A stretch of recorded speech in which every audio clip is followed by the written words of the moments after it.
In a forgotten alley in Rome, where the scent of basil and oregano still clung to the ancient stones, Jeremiah Cole's little trattoria was breathing its last. The small dining room, with its handful of wooden tables, was empty. It felt less like a place of business and more like a quiet chapel where prayers had gone unanswered.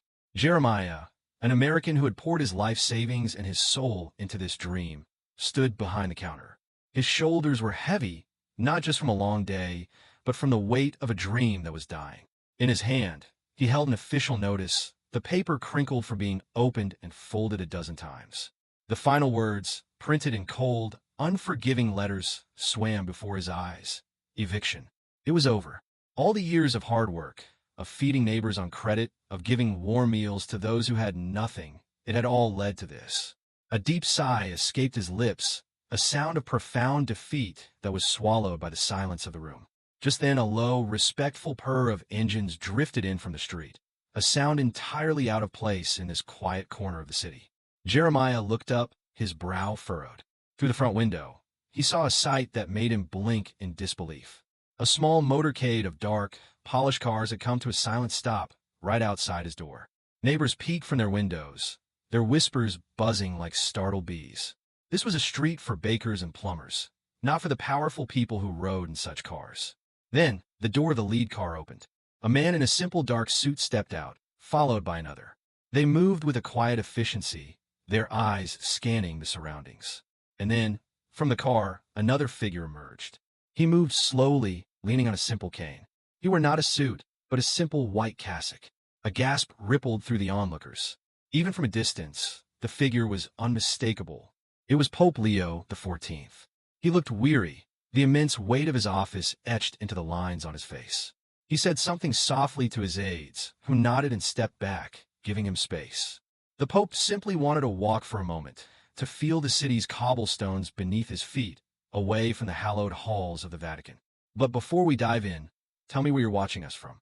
And may God bless you wherever you are. Now let's begin.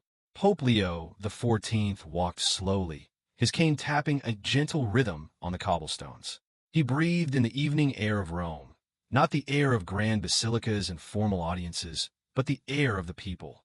It smelled of damp stone, blooming geraniums, and something else, something delicious. The aroma of simmering tomatoes and fresh basil wafted from Jeremiah's open doorway, a simple, honest scent that cut through the Pope's exhaustion. His eyes fell upon the little trattoria. It wasn't grand. It wasn't trying to impress. The sign was faded, the windows were a little smudged, but through them, he could see a place that felt real. It had a soul. On an impulse that felt guided by something more than his own will, he turned towards the door. An aide started to object, but a simple, gentle gesture from the Pope silenced him. The small bell above Jeremiah's door chimed softly. For a moment, the world seemed to stop. Jeremiah looked up from behind the counter, his heart hammering against his ribs. Standing in the doorway of his failing restaurant was the spiritual leader of more than 1 billion people. He saw the white cassock, the pectoral cross, the unmistakable presence of the Holy Father.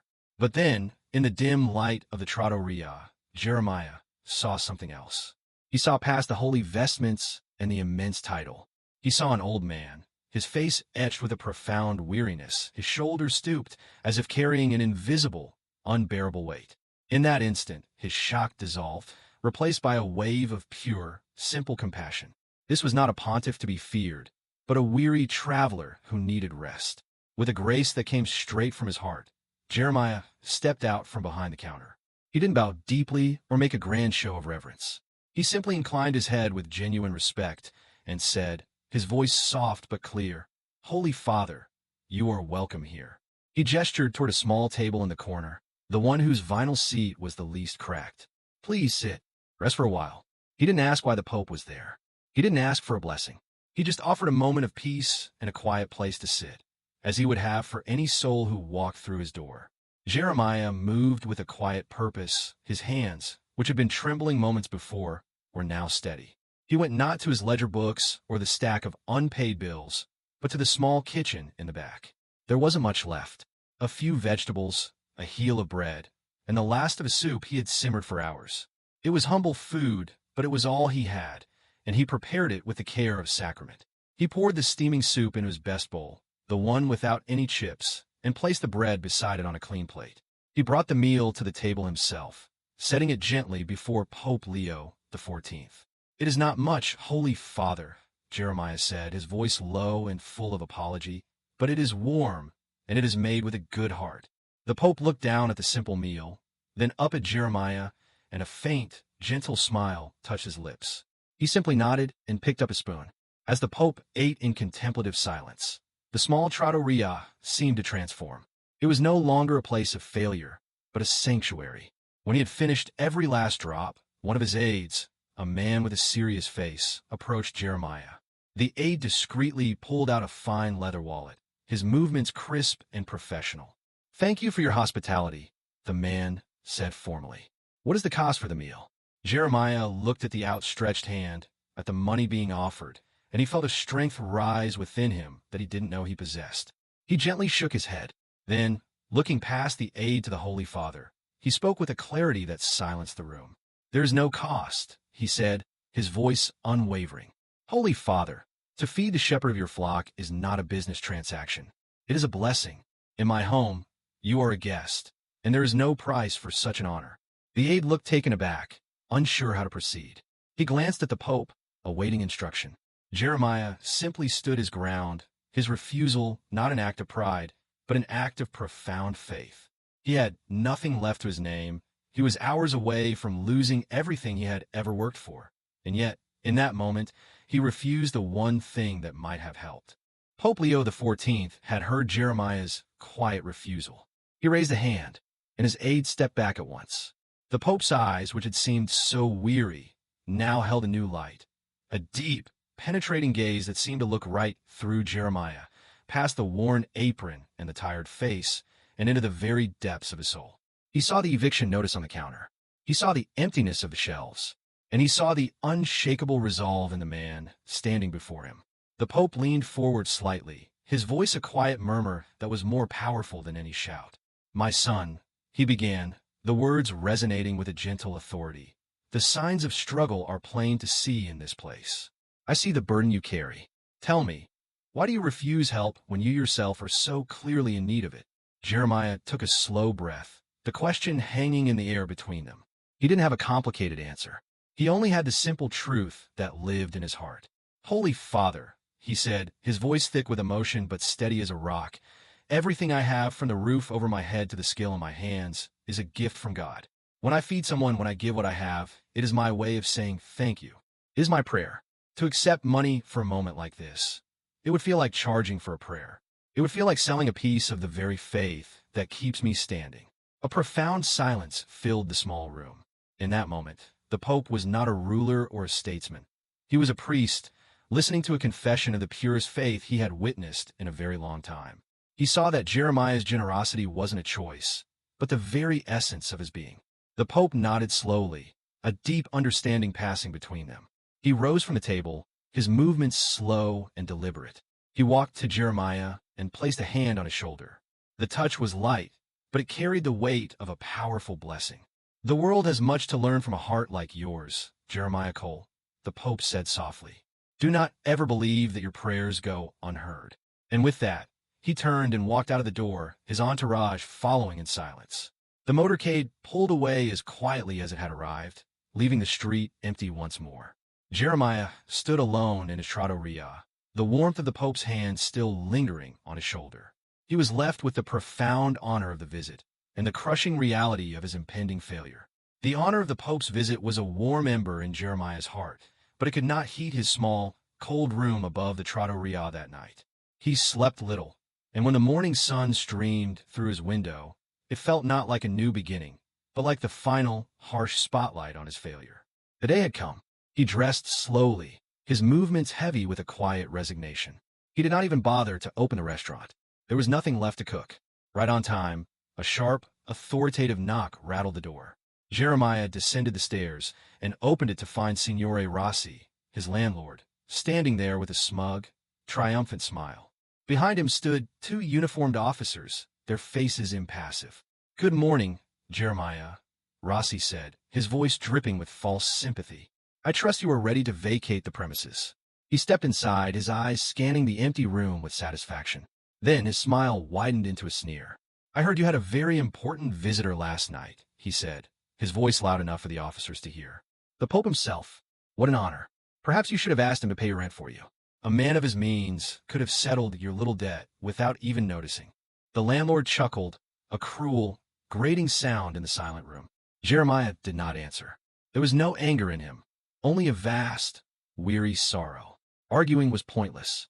He simply nodded, went behind the counter, and picked up a small cardboard box where he had placed his few personal belongings, a faded photograph of his mother, a worn Bible, and a handful of letters. He accepted his fate. The honor of the previous night was his to keep, a memory no landlord could evict. He held the box to his chest and turned to walk out of his own life stream for the last time. But as he reached the door, the sound returned. It was the same low purr of powerful engines, but this time it was different. It wasn't the sound of a quiet, unscheduled stop. The cars pulled up with a decisive, commanding presence that made the very air seem to stand still. Signore Rossi's smirk vanished, replaced by a look of confusion. The officers stiffened, their training not having prepared them for this. The entire street fell into a sudden, breathless silence as the doors of the lead car opened with purpose. Out of the lead car stepped Pope Leo XIV. But this was not the weary pilgrim of the night before. Today he stood tall, his weariness replaced by a quiet, unshakable authority. The simple white cassock he wore seemed to shine in the morning light, a stark contrast to the drab grays of the Roman alley. He was not alone.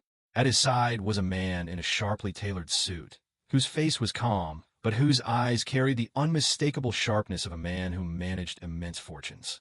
This was not a casual walk. This was an official visit. The Pope's gaze swept over the scene. The smug landlord, the impassive officers, and Jeremiah, standing on the threshold with his life packed into a small cardboard box. His eyes, full of a deep and righteous sorrow, finally came to rest on Signore Rossi. The landlord, who had been sneering with triumph only moments before, now turned a pale shade of white. The blood drained from his face as he realized he was not just evicting a poor tenant. He was standing in the path of the Bishop of Rome. He looked as if he might faint.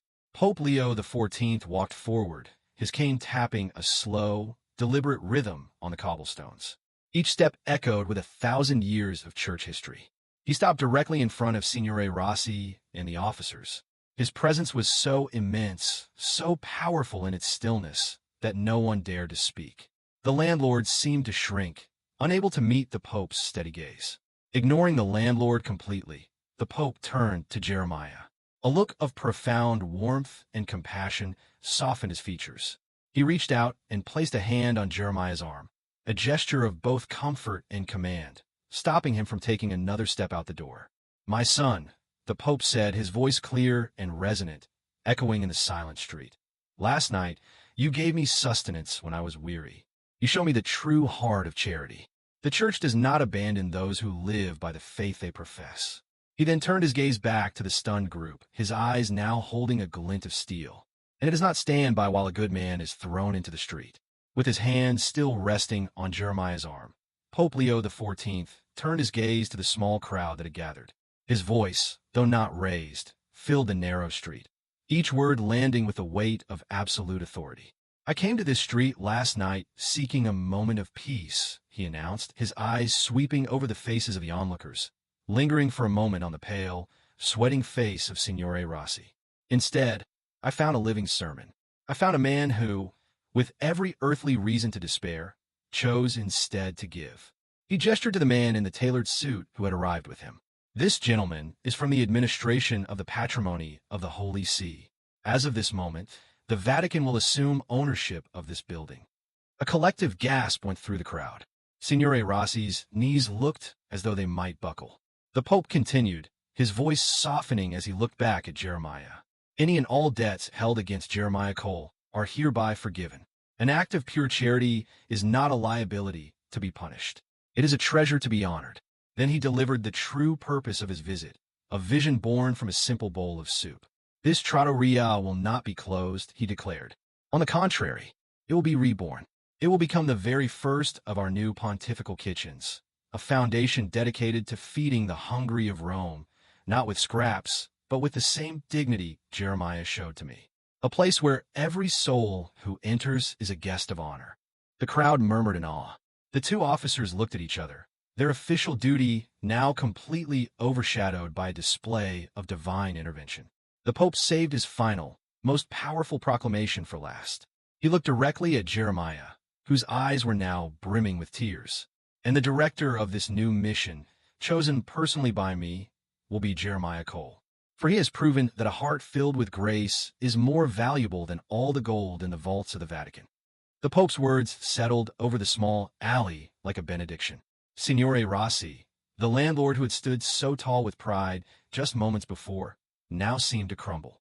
He stumbled forward, his hands clasped together, his face a mask of desperate apology. Holy Father, Signor Cole, I did not know. Please forgive an old fool, he stammered, his voice cracking. The Pope simply looked at him with a profound sadness, then gave a slight, dismissive nod, a gesture that was more final than any rebuke.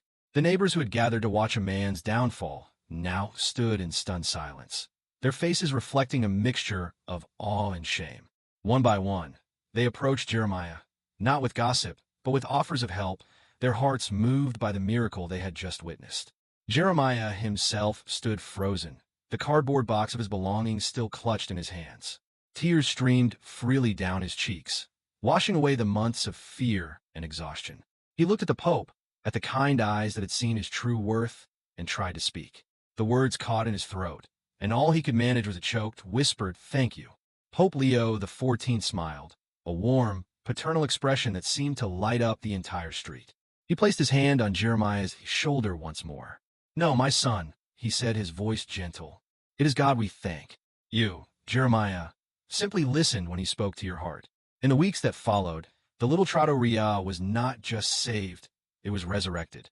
It was cleaned, repaired, and its pantry was filled to bursting, not with donations from the rich, but with provisions from the Vatican itself. Yet it never lost its humble soul. It remained a place of simple wooden tables and mismatched chairs. Its new purpose was not to impress, but to serve.